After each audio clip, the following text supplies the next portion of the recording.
কুমড়ো স্বাস্থ্যের জন্য অত্যন্ত উপকারী। এ কথা আমরা জানি। কুমড়োর মতো এর পাতায়ও কিন্তু রয়েছে অত্যন্ত উপকারী সব ভিটামিন। এই শাকের আরও যেসব স্বাস্থ্য উপকারিতা রয়েছে তা আগে আমি বলে দিচ্ছি। আসসালামু আলাইকুম। আজ আমি রান্না করব কুমড়ো শাক দিয়ে ইলিশ মাছের মাথার রেসিপি। কুমড়ো শাক কিন্তু আয়রনের ঘাটতি কমায়। এতে রয়েছে প্রচুর পরিমাণে ভিটামিন সি, যা দাঁত ও হাড় মজবুত করে, ত্বক উজ্জ্বল করে এবং নতুন মায়েদের জন্য কিন্তু অত্যন্ত দরকারি। রক্তে কোলেস্টেরল নিয়ন্ত্রণেও কিন্তু এই শাকের ভূমিকা অপরিসীম। আমি প্রথমে বাজার থেকে শাকগুলো এনে খুব ভালো মতো কেটে ধুয়ে পরিষ্কার করে নিয়েছি। শাক কিন্তু খুব ভালো মতো ধুয়ে পরিষ্কার করে নিতে হবে। এরপরে আমি দুটো ইলিশ মাছের মাথা নিয়েছি, এভাবে টুকরো করে নিয়েছি। খুব ভালো মতো ধুয়ে পরিষ্কার করে একটি পাত্রে তুলে রাখছি।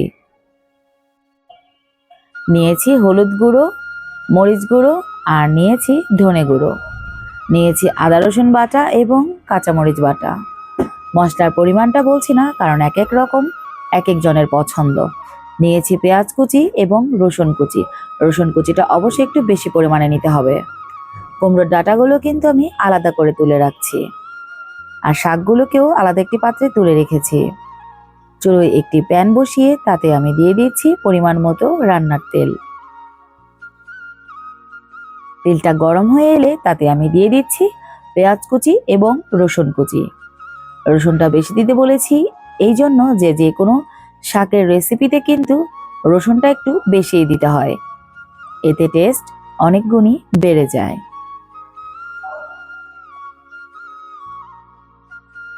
খুব সুন্দর করে একটু লাল মতো ভেজে নিয়েছি।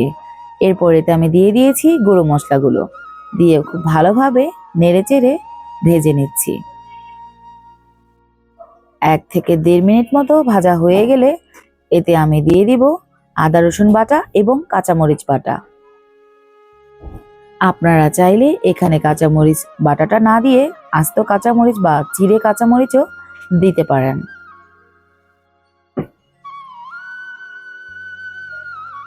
একটু নেড়ে চেড়ে ভেজে নিয়ে আমি এখন এতে দিয়ে দিব সামান্য পরিমাণ পানি। কোনোভাবেই মশলাটা পুড়ে ফেলা যাবে না। খুব ভালো মতো কষিয়ে নিচ্ছি।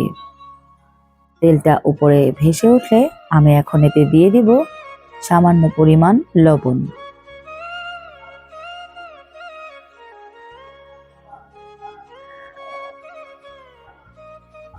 এরপর এতে আমি দিয়ে দিচ্ছি মাছের মাথার যে টুকরোগুলো রেখেছিলাম সেগুলো। খুব ভালো মতো মশলার সাথে মিশিয়ে নিচ্ছি।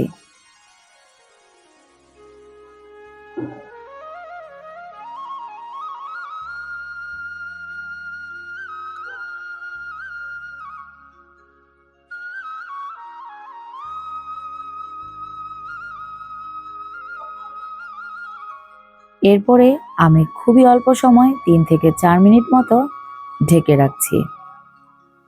আপনাদের সময়টা কিন্তু কম বেশিও লাগতে পারে। মাছটা কিন্তু কোনোভাবেই ভেঙে ফেলা যাবে না। এরপর এতে আমি দিয়ে দিচ্ছি কুমড়োর ডাঁটাগুলো, দিয়ে একটু নেড়ে চেড়ে নিচ্ছি। প্রোটিন সমৃদ্ধ কুমড়োর শাক রক্তে শর্করার মাত্রা কিন্তু নিয়ন্ত্রণ করে, যা ডায়াবেটিস রোগীদের জন্য খুব উপকারী। এছাড়া এই শাক খেলে রক্তে কোলেস্টেরলেরও নিয়ন্ত্রণে থাকে। একটু নেড়ে চেড়ে নিয়ে আমি এখন একটু ঢাকা দিয়ে রাখবো। ডাঁটাগুলো আগে দেওয়ার কারণ হচ্ছে যেন খুব ভালোভাবে সিদ্ধ হয়ে যায়। যদি শাকের সাথে দিয়ে দিতাম তাহলে হয়তোবা অতটা সফট হতো না।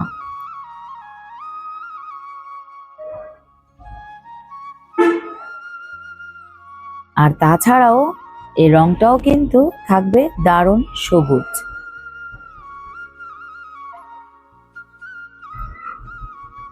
এখন আমি প্যান থেকে এই মাছের মাথার টুকরোগুলো তুলে রাখছি, কারণ এখন আমি এতে দিয়ে দিব শাক। কেটে ধুয়ে পরিষ্কার করে রাখা শাকের টুকরোগুলো আমি এখন দিয়ে খুব ভালোভাবে মশলার সাথে মিশিয়ে নিচ্ছি। মিশিয়ে নেওয়া হয়ে গেলে আমি ঢেকে রাখছি। 5 মিনিট মতো ঢেকে রাখবো। দেখতেই পাচ্ছেন শাক থেকে কিন্তু অনেকগুলো পানি বেরিয়ে এসেছে। এক্সট্রা কোনো পানি অ্যাড না করলেও কিন্তু চলবে আপনাদের। শাকটা যদি বুড়ো হয়ে থাকে, মানে একটু কড়া পাতা হয়ে থাকে, সিদ্ধ হতে যদি সময় নেয়, তাহলে একটু পানি অ্যাড করতে পারেন। এখন আমি এতে দিয়ে দিচ্ছি সামান্য চালের গুঁড়ো, পানি দিয়ে মিশিয়ে দিয়ে দিচ্ছি। এখানে আমি চালের গুঁড়ো নিয়েছিলাম 1 টেবিল চামচ পরিমাণ। দিয়ে সবকিছু খুব ভালো মতো মিশিয়ে নিয়েছি। এরপর এতে আমি দিয়ে দিচ্ছি মাছের মাথার টুকরো এবং লেজ, দিয়ে খুব ভালোভাবে আস্তে ধীরে মিশিয়ে নিচ্ছি।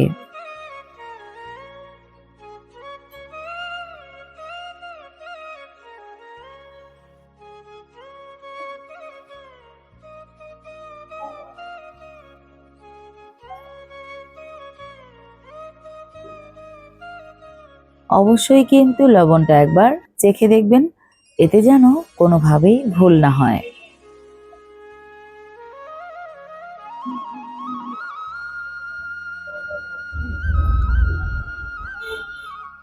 আমার কিন্তু যে কোনো শাক খেতেই খুবই ভালো লাগে। এদিকে আমি 2 টুকরো ইলিশ মাছ মাথার সাথে রেখে দিয়েছিলাম, তো আমি মাছ 2 টুকরোকে ভালোভাবে ভেজে নিয়েছি। আর এদিকে কিন্তু আমার রান্নাটাও একদম কমপ্লিট হয়ে গিয়েছে। আমি একটি সার্ভিং ডিশে তুলে নিয়েছি। দেখতে যেমন ইয়াম্মি লাগছে, খেতেও কিন্তু দারুণ স্বাদের হয়েছিল। কুমড়ো পাতা কেন, আপনারা কিন্তু এই রেসিপিটা লাউ পাতায়ও করতে পারেন, খেতে কিন্তু দারুণ লাগবে। এদিকে আমি পেঁয়াজ করে নিয়েছি, আর একদম নতুন পেঁয়াজ ছিলে নিয়েছি সালাদের মতো খাওয়ার জন্যে।